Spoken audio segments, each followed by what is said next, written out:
So, the shortest day came and the year ended, and everywhere down the centuries of the wintry world came people, dancing, singing, to welcome back the light.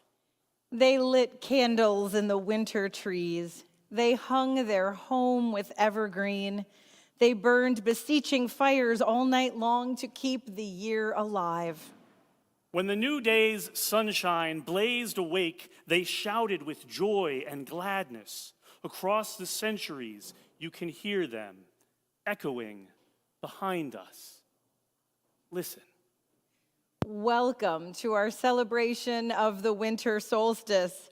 We gather on this night in the early darkness and the refreshing cold of winter to be together in the darkness, to appreciate the restfulness and the peace that comes in the dark, and to recognize that this is the point when the light is reborn. Gathered here in darkness, we draw a circle of community and recognize that this darkness can be a rich and abundant time, for in the dark is where we hold seeds of hopes and dreams to come. This time of year, when our half of the planet tips farther and farther away from the sun, we pass more and more hours in shadow, cold, night, until this winter solstice, this longest night. Tonight we celebrate the return of the light as our side of the earth tilts little by little back toward the sun. And we gather our wishes, a wish for more light, a wish for more hope, a wish for renewal. Tonight, we will sit in the glow, in the heat, in the aura of wishes grown large, of the light we will build together. We join with all those around the globe who hold hope, hold space, hold one another in care. And so we say once again, Welcome Yule. Welcome all. Welcome light.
If you will rise now and join us in calling in the spirits. Please turn with me towards the brightening east. Spirit of the east, home of the rising sun, we welcome you into our circle this night. We feel the embrace of spring winds stirring our minds. We hear the soft rustle of air through leaves. We feel life renewing itself again and again. Here, knowledge is born on light, swift wings. We kindle this fire today in the east and invoke the spirit of air. Flow within us, wind of life. Let there be truth and knowledge. Spirit of air, be with us tonight. Please turn to the blazing south. Spirit of the south, spirit of the noonday sun, we welcome you into our circle this night. We feel the blast of summer wind igniting passion. We hear the sharp crackle of dancing flames. Here transformation reigns. Here cleansing fires temper and renew. The sun at the noon of his majesty illuminates the world and ignites the spark of life within us all. We kindle this fire today in the south and invoke the spirit of fire. Flow within us, O flame of life. Let there be passion and inspiration. Spirit of fire, be with us tonight. Now please turn with me to the watery west. Spirit of the west, spirit of failing light of the setting sun. We feel the caress of autumn wind awakening dreams. We hear the ebbing and flowing of the sea. Here, intuition reigns. Here, emotion flickers in the depths of the dark springs. The well fills with the waters of the bosom of the earth. The cup overflows with deep wisdom. We kindle this fire today in the west and invoke the spirit of water. Flow within us, O well of life. Let there be wisdom and intuition. Spirits of the water, be with us tonight. Please turn to the frozen north. Spirit of the north, spirit of the star-strewn midnight sky, we feel the bite of winter wind chilling heart and bone. We hear the crunch of snow beneath our feet. Here, winter grasps the land. Here, darkness reigns. Dreams are born and nurtured. The seeds of peace are sown. The visions of a new world are nourished. We kindle this fire today in the north and invoke the spirit of earth. Grow within us, O tree of life. Let there be strength and courage. Spirits of the earth, be with us tonight.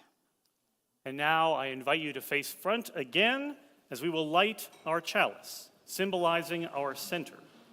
Please join together with me in the words on the screen. Welcome the night. The longest night has come once more. The sun has set, the darkness fallen. The trees are bare, the earth asleep, and the skies are cold and black. Yet tonight we rejoice in the longest night, embracing the darkness that enfolds us. We welcome the night and all that it holds as the light of the stars shines down.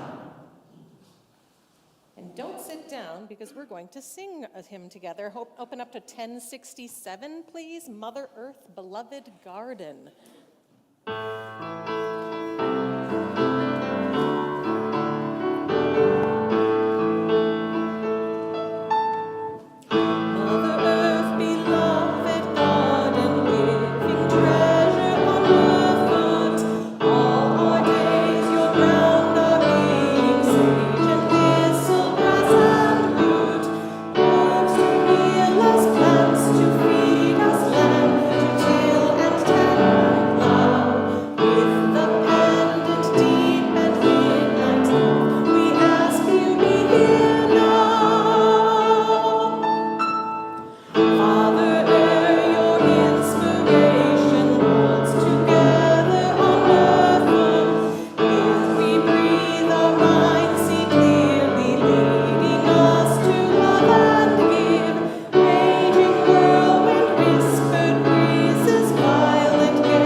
So this evening, we are going to share some stories with you, some traditional solstice tales. This one comes to us from Venezuela. At the beginning of the world, by the waters of the Orinoco River, there was no day. The people had only wooden torches to light their villages. By the flicker of their fires, neither day nor night truly existed. In the midst of one village lived a chief with 2 daughters. News came to the chief of a man somewhere who kept the light. So the chief called to his older daughter and said, "Go and see where this young light keeper is, and bring some light to me." Then he blew on her face so that the spirits of the earth, water, and sky might keep her safe. The young woman packed herself a small sack and left. And just outside the village, she found many roads on which to travel. She didn't know which one to take. The one she finally chose led her to the house of Deer. He greeted her with his soft eyes and his antlers like fuzzy tree branches above his smooth ears. She stayed with Deer for a long time, laughing and talking with him. When at last she returned to her father, however, she did not have the light. So the father decided to send his younger daughter. Did Go you and see where the light keeper is, and bring some light to me. And again he blew on her face so the spirits would keep her safe. The young woman combed out her hair and set off. She too came to the many roads and could not decide which one to take. But she heard the faint sound of her father's voice, and a feeling about the roads crept over her. They seemed to have faces, and she chose the one that seemed strong and old. Finally, after much walking, she came to the house of the light keeper.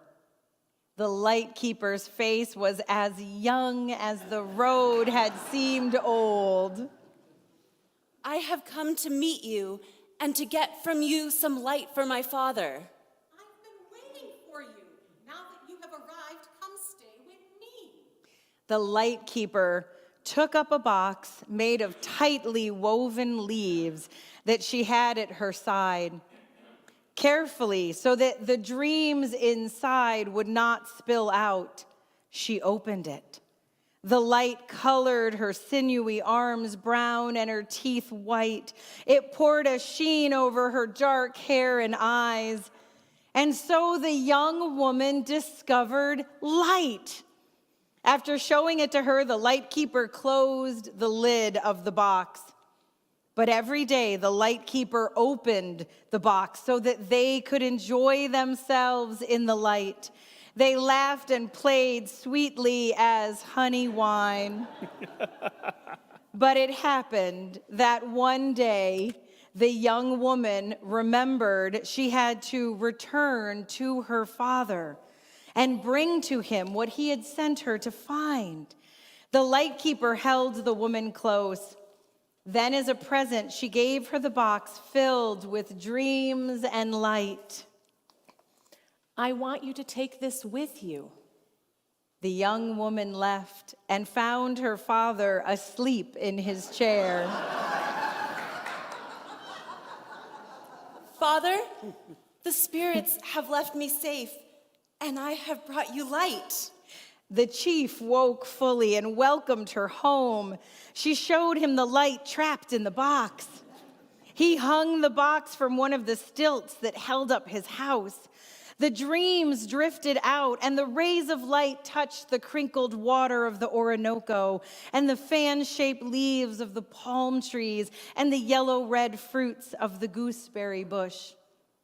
Word spread to all the neighboring villages that a family downriver had light.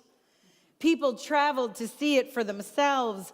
They arrived in their long Purple Heart bark canoes down this channel and that, boats and more boats filled with people and more people. Everyone packed themselves inside the house of the chief. They marveled at the light and at the new pictures that came while they slept. The man and his daughter fried fish after shimmering fish for their guests.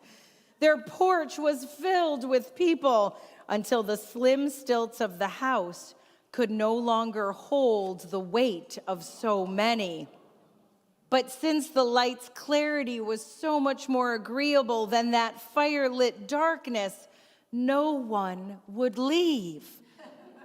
Finally, the chief could not stand so many people. I am going to end this. We all want the light, so here it goes. And with a wonderfully strong toss, he hurled the box and its light into the sky. The body of the light flew to the east, and the box rolled to the west. The body of the light became the sun, and the box, tightly woven as it was, turned into the moon. On one side was the sun, and on the other, the moon. But because the chief's throw had been so powerful, the sun and the moon moved very rapidly. The day and night were very short, with sunrise and sunset following quick upon each other. So the chief had an idea. Bring me a turtle. The younger daughter brought a small turtle cupped in her hands. The father blew on the turtle and then waited until the sun was just overhead. Son, I am giving you a present. Take this turtle to be your friend. She will be good company for you. Wait for her. The little turtle journeyed up to the sun, and because turtles do not hurry, Sun had to wait a long time for his friend.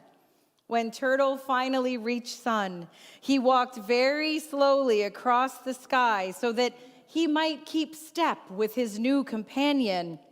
Moon ambled slowly across the sky as well, as not to interrupt the beginning of this new friendship.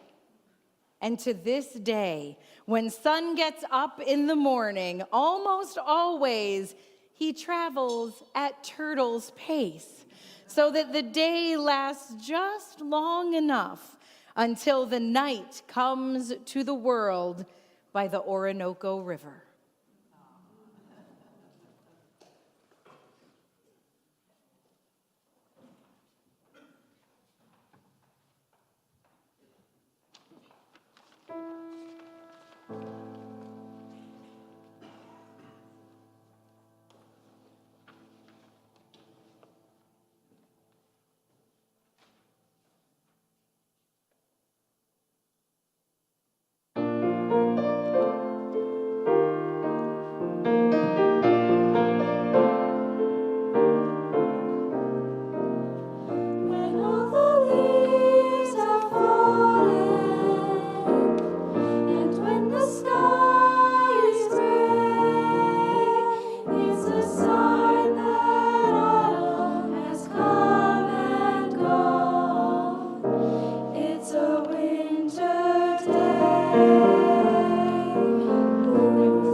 Well, our first story was about a time before there was a day.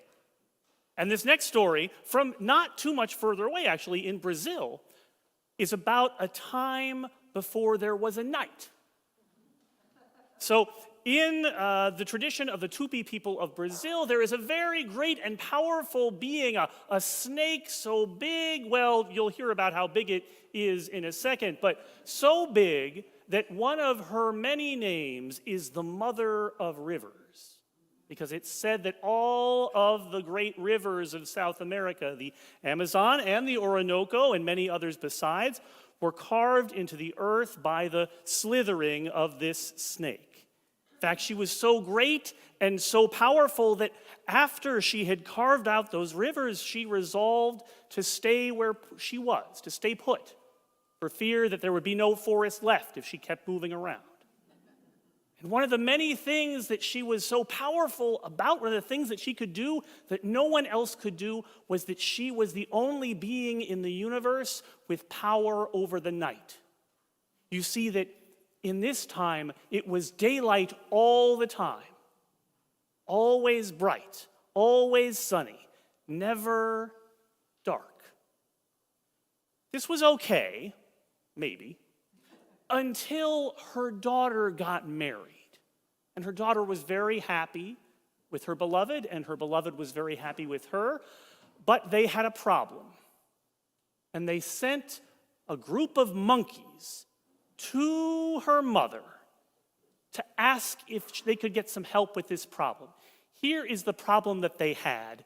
They were two people who were in love with each other and who were married, and they wanted it to be night sometimes.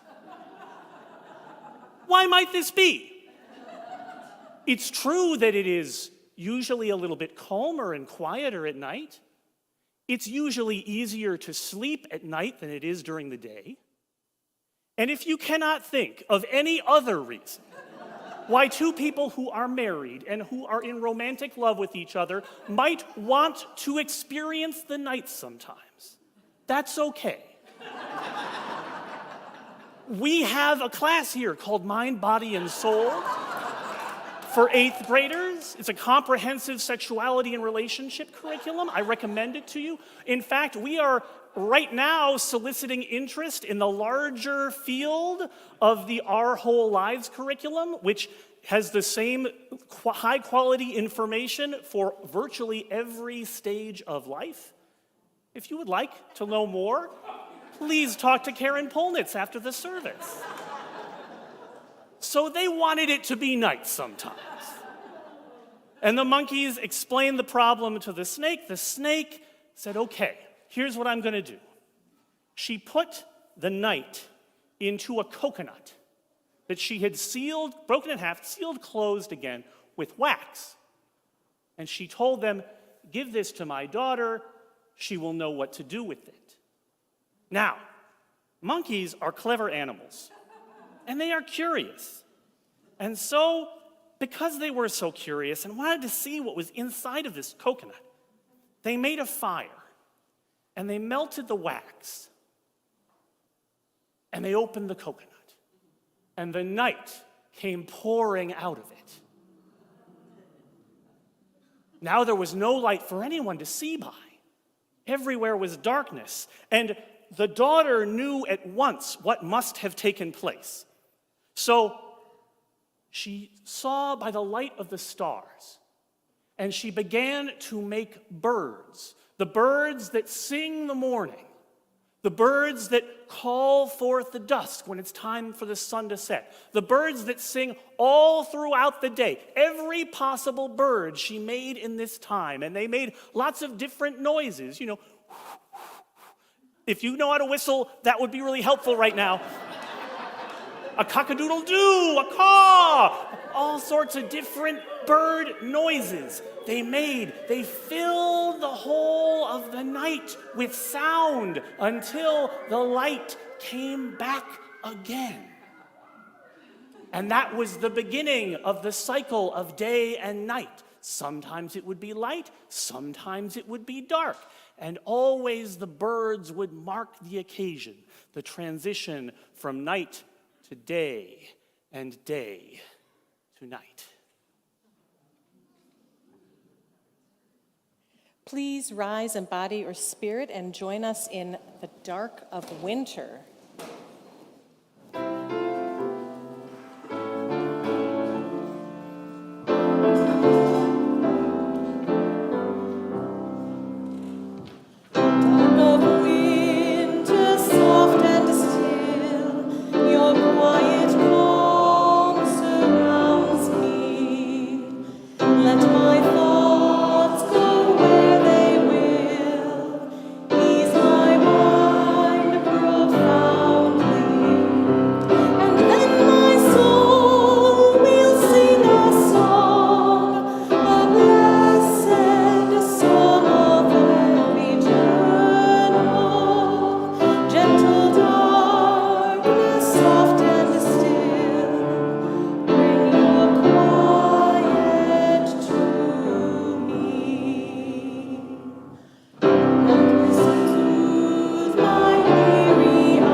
The story is told that in the beginning there were two gods who were brothers.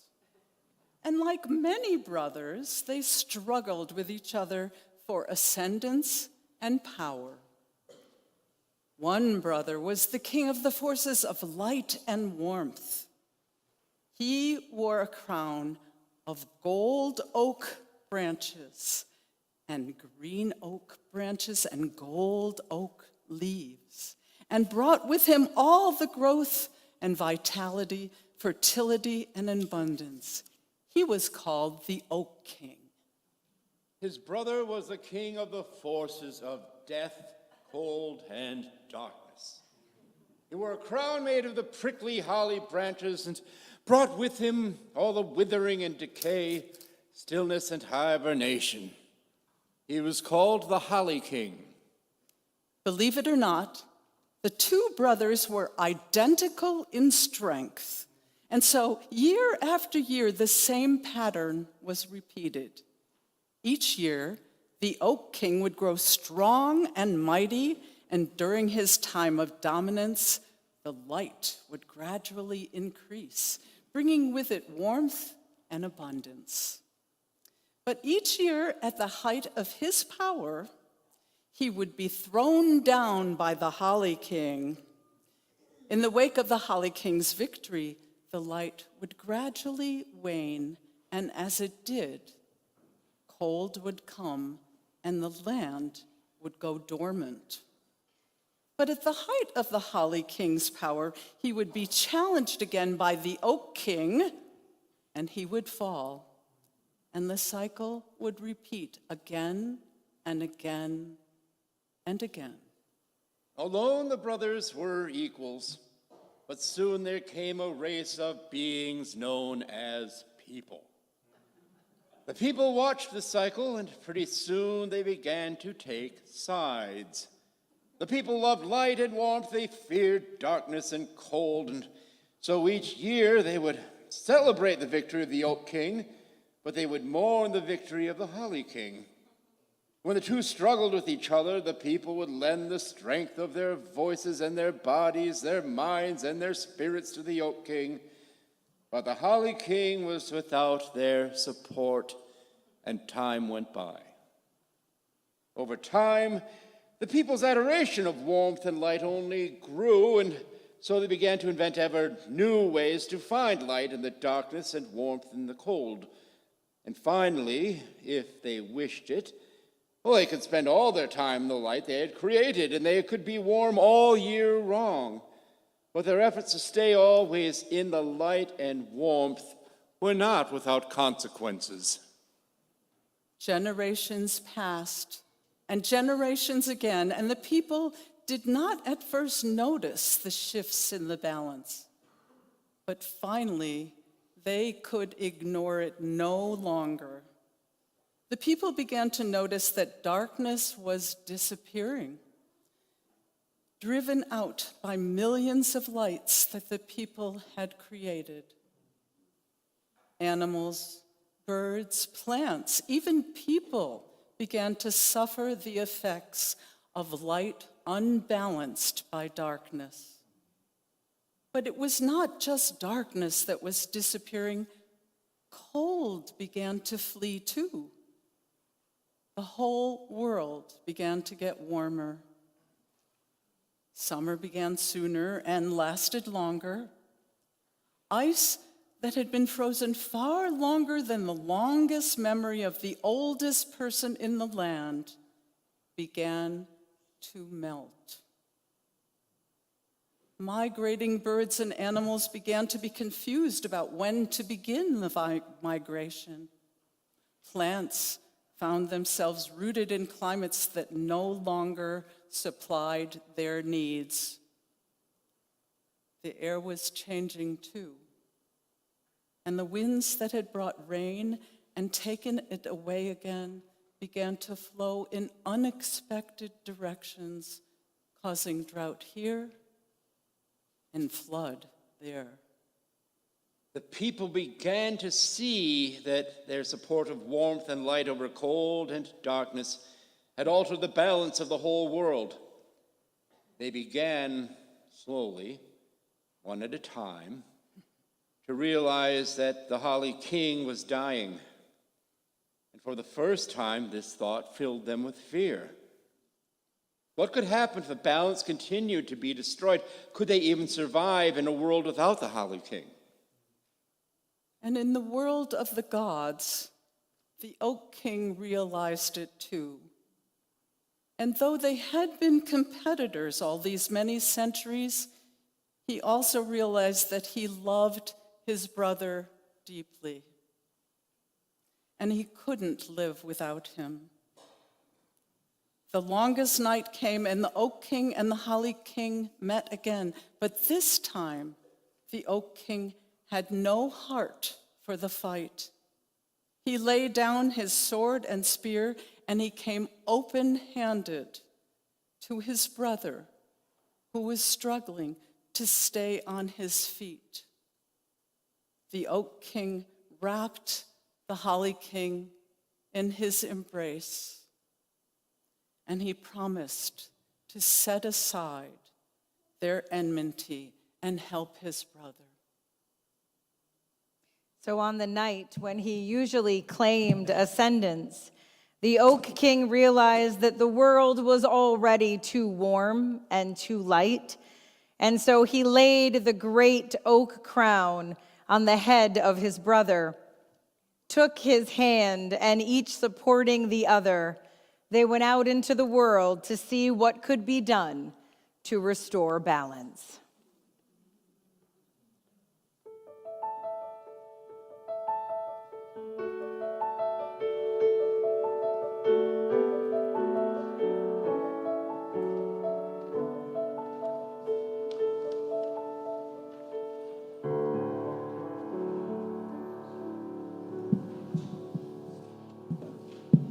I invite you now into this time of giving and receiving, where we give freely and generously to this offering which sustains our community here and tonight supports the work of our outreach offering recipient. Our gifts from this and all of the other services throughout the winter holiday season, all the way up until the end of this year, are help to provide a great deal of the funding that runs Just Dane's eviction prevention program. Sometimes the difference between a family being out on the street or staying in their home can be just a little help with the rent. With your help, Just Dane and Joining Forces for Families are helping people to prevent eviction and homelessness here in Madison. There are multiple ways to share your gifts this evening. Baskets will shortly be passed here in the auditorium for cash or for checks. And as you can see on the screen, you can also donate directly from our website, fusmadison.org, or find the text to give information there as well. Thank you for your generosity and your faith in this life we create together.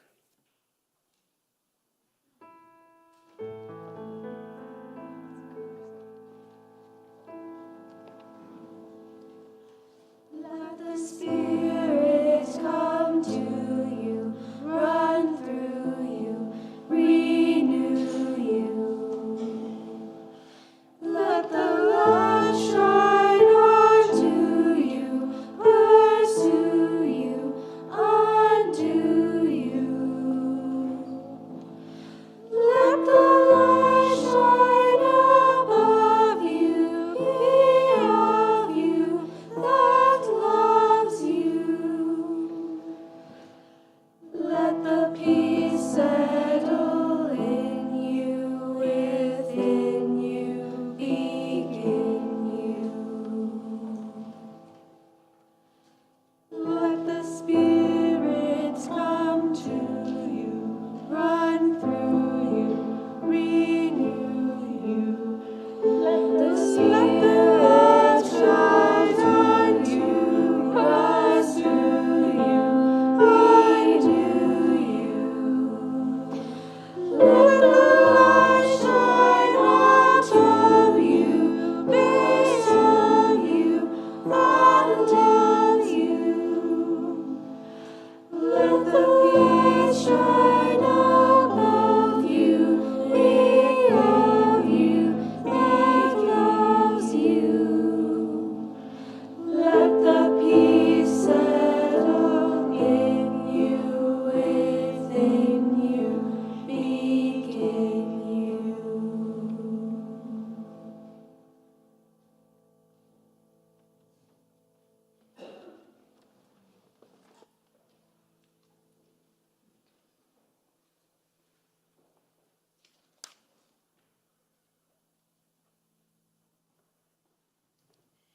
We have come together to join in this celebration of darkness and light.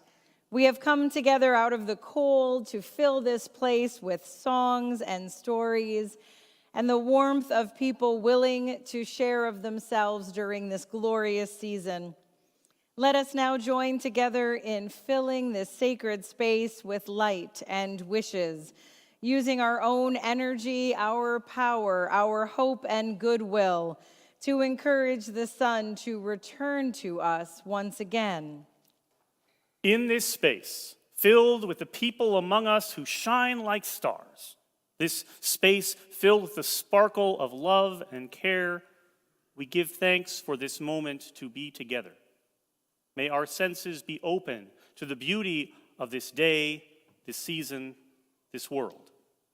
May we find hope in the lights we kindle on this sacred night, hope in one another and in all who form the web work of peace and justice that spans the world.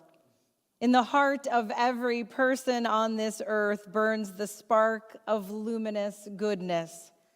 May we who celebrate this winter solstice by our lives and service, by our prayers and love, call forth from one another the light and the love that is hidden in every heart. And now, as we sing our winter solstice chant, we invite you to come forward, lighting solstice candles, bringing with you your hopes, your dreams for this season of darkness and light. Please come forward and help us fill this room with light and love and hope once again.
Spirit of winter rest, help us to enjoy your peace.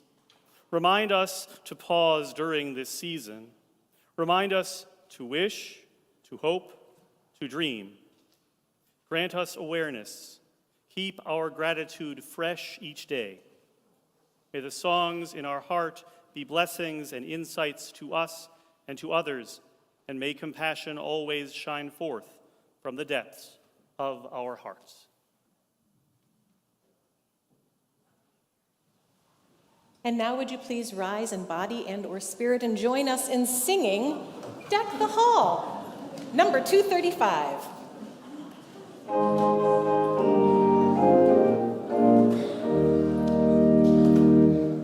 Deck the hall with boughs of holly, fa la la la la la la la la.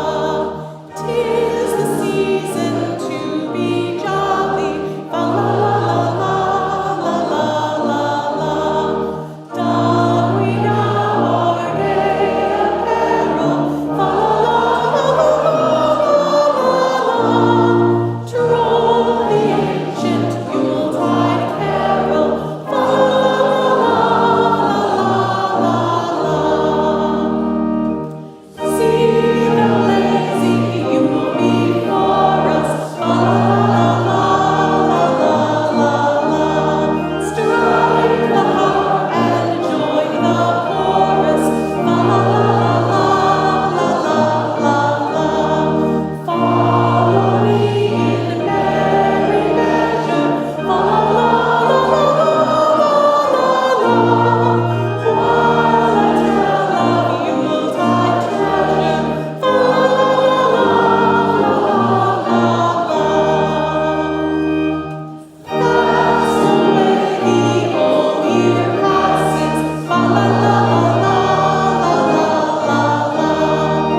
Hail the newly lads and lasses, la.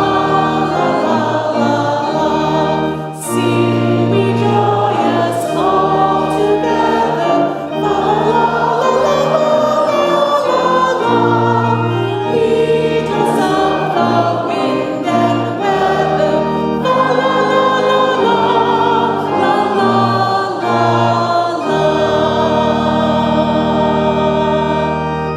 May we be grateful this night for the spirits who joined us in our circle and release them now. Spirit of the North, power of earth, we thank you for your gifts of growth and nurturing. We ask for your blessing on this solstice night. Spirit of the North, hail and farewell. Spirit of the West, water, power of water, We thank you for your gifts of cleansing and healing.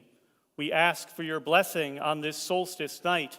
Spirit of the West, hail and farewell.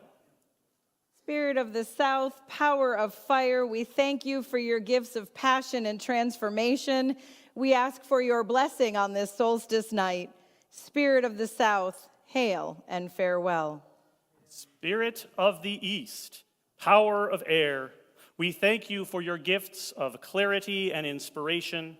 We ask for your blessing on this solstice night. Spirit of the East, hail and farewell. The circle is open but never broken.